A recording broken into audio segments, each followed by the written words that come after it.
যেগুলো শুনলেন সেটা গুলির শব্দ, আর যা শুনতে পেলেন না তা হলো কত মা বাবার হাহাকার আর কান্নার শব্দ। স্থান পাটনার পারাস হাসপাতাল, এমার্জেন্সি রুম নম্বর 209। এখানেই চিকিৎসাধীন ছিলেন একটি ভয়ানক ত্রাস, একটি ভয়ানক আতঙ্ক। একজন না, দুজন না, পাঁচজন পুরোপুরি ফিল্মি কায়দায় কুখ্যাত গ্যাংস্টার চন্দন মিশ্রকে গুলি করে মৃত্যু নিশ্চিত করলেন প্রায় 2 দশক ধরে গড়ে ওঠা তার অন্ধকার জগতের সাম্রাজ্যের সিংহাসনের পতন। আর যিনি সেই পতন ঘটালেন তার হাত দিয়েই বোধহয় শুরু হলো আরও একটি অন্ধকার জগতের নতুন অধ্যায়। তার নাম বাদশাহ, তার নাম ডন, তার নাম তৌসিফ রাজা। রাজ্য ছাড়িয়ে, দেশ ছাড়িয়ে আজ সারা পৃথিবীতে এমনই হাজার হাজার লক্ষ লক্ষ ডন, বাদশাহ খবরে চারিদিক সরগরম হয়ে উঠছে। কিন্তু কিভাবে একটি নিম্নবিত্ত বা মধ্যবিত্ত পরিবারের ছেলে ডন হয়ে উঠছে? বন্ধুরা, চলুন ঘটনার সাথে কারণগুলো একটু আলোচনা করা যাক। পারাস হাসপাতাল ভারতবর্ষের বিহার জেলার পাটনায় অবস্থিত একটি অত্যাধুনিক বেসরকারি হাসপাতাল। আর সেখানেই গত 17 জুলাই খুন হয় কুখ্যাত গ্যাংস্টার চন্দন মিশ্র। আর এই খুনের সম্ভাব্য মাস্টারমাইন্ড অঙ্কারনাথ সিং ওরফে শেরু ছিল তারই বন্ধু। তাদের বন্ধুত্ব হয়েছিল বক্সার ছেলে। দুজনেই তখন নাবালক, আর দুজনেই খুনের দায়ে জেলবন্দি ছিল। কেমন ছিল তাদের শৈশব? আর 5টা সাধারণ পরিবারের সন্তানদের মতোই চন্দনও সেদিন ক্রিকেট মাঠে ক্রিকেট খেলতে গিয়েছিল। সময়টা ছিল 2006 সাল। বিপরীত দলে ছিল সোনু নামে একটি সমবয়সী ছেলে। কোনো কারণে সোনু আর চন্দনের মধ্যে ঝামেলা হয়। সেই ঝামেলা থেকে হাতাহাতি থেকে মারপিট, সকলের সামনে, মানে বন্ধুদের সামনে। তখন সেই মারপিটে হেরে যায় চন্দন, অপমানিত হয় সে। সুবিচার চাইতে সোনুদের বাড়ি আসে। বাচ্চাদের মধ্যে এই সামান্য গণ্ডগোল হাতাহাতি অভিভাবকরা মিটিয়ে দিতেই পারতেন, যাতে তারা আবার বন্ধু হয়ে বেড়ে উঠতে পারে, বড়ও হয়ে উঠতে পারে। কিন্তু সেদিন তা হয়নি। চন্দনকে আবারও সোনুর বাড়িতে মারধর ও অপমান করা হয়। আর এই অপমান থেকে জন্ম নেয় রাগ থেকে ক্ষোভের। চন্দন বাড়ি ফেরে, তার মা বাবাকে সে সব বলে, কিন্তু তার মা বাবা চন্দনের কথায় কোনো গুরুত্বই দেয়নি। কি করবে এখন? ক্ষোভ তার ভিতরে। বাবার লাইসেন্স বন্দুকটা সকলের অলক্ষ্যে পেড়ে নেয় সে। সোজা চলে যায় সোনুর বাড়ি, আর তাকে তার বাড়িতেই গুলি করে মেরে ফেলেছে। ছোট্টবেলার বন্ধুদের মধ্যে এমন ছোটখাটো গন্ডগোল কতই তো ঘটে, তা বলে খুন? বন্ধুরা, আমেরিকা যুক্তরাষ্ট্রের সাউথ ফ্লোরিডার এক বিশ্ববিদ্যালয়ের বিখ্যাত অধ্যাপক বিষয়ক মনস্তত্ত্ববিদ প্রফেসর ডক্টর র্যান্ডি বোরাম তার বিখ্যাত গ্রন্থ সাইকোলজি অফ টেরোরিজমে একজন মানুষের অপরাধী, আতঙ্কবাদী বা খুনি হওয়ার পিছনে মূল 4টি কারণের কথা বলেছেন।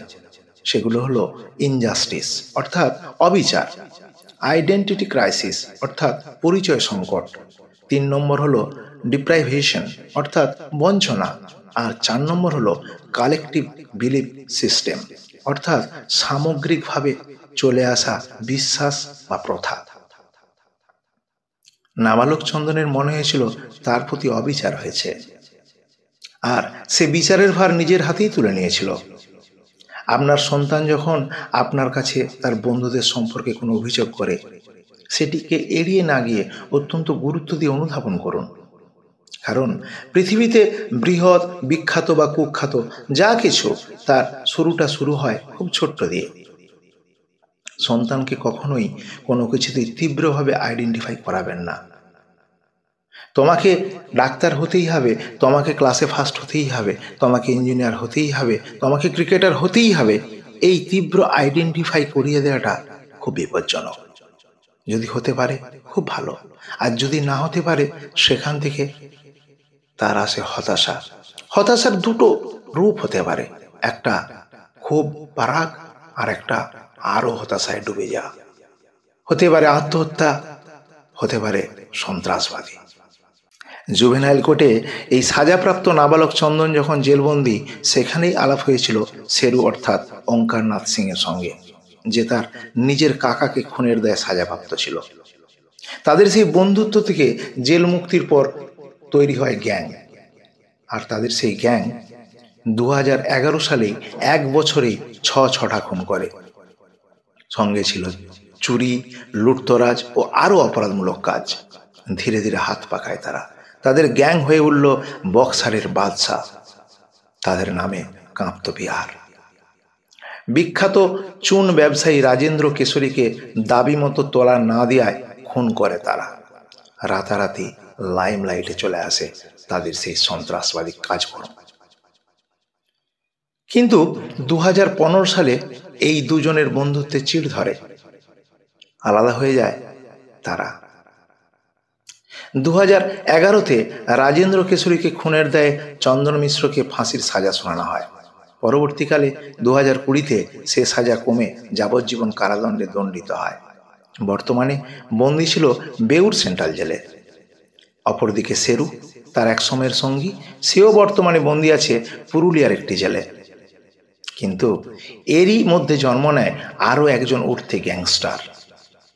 তার বাবা বড় ব্যবসায়ী, মা স্কুল শিক্ষিকা। তারা নিশ্চয়ই চান না ছেলে গ্যাংস্টার হোক, কিন্তু ছেলে চায় সর্বদাই চর্চার মধ্যে থাকতে। সোজা পথে এই 140 কোটির দেশে চর্চার মধ্যে থাকা তো সহজ নয়। তাই সে বেছে নেয় অন্ধকারের পথ। তার নাম তৌসিফ রাজা, যে কখনো নিজেকে পরিচয় দেয় ডন, আবার কখনো পরিচয় দেয় বাদশা নামে। সুপারি নিয়ে খুন, এভাবেই তার হাতে পড়ি। পুরুলিয়ার জেলবন্দি শের কাজে লাগালো এই অল্প বয়সী বাদশাকে। অপেক্ষায় ছিল কবে তার ঘনিষ্ঠ বন্ধু থেকে চিরশত্রু হয়ে যাওয়া চন্দন মিশ্র জেলের বাইরে বেরোবে। অপেক্ষার অবসান ঘটিয়ে খবর গেল শেরের কাছে। চন্দন নাকি 15 দিনের প্যারোলে জেল থেকে বেরিয়ে চিকিৎসা করাবে পাটনার পারাস হাসপাতালে। পরিকল্পনা নিখুঁত ছিল। 18ই জুলাই ছিল চন্দন মিশ্রের ছুটির শেষ দিন।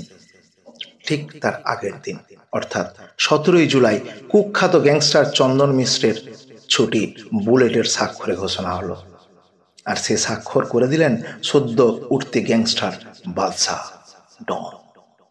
বন্ধুরা, যার উত্থান হয় বুলেটে, পতনের নিয়তিও তাতেই লেখা থাকে। মাঝে হারিয়ে যায় তার সুন্দর জীবন, কেড়ে নেয় কত মায়ের কোল, কত পিতার স্নেহ।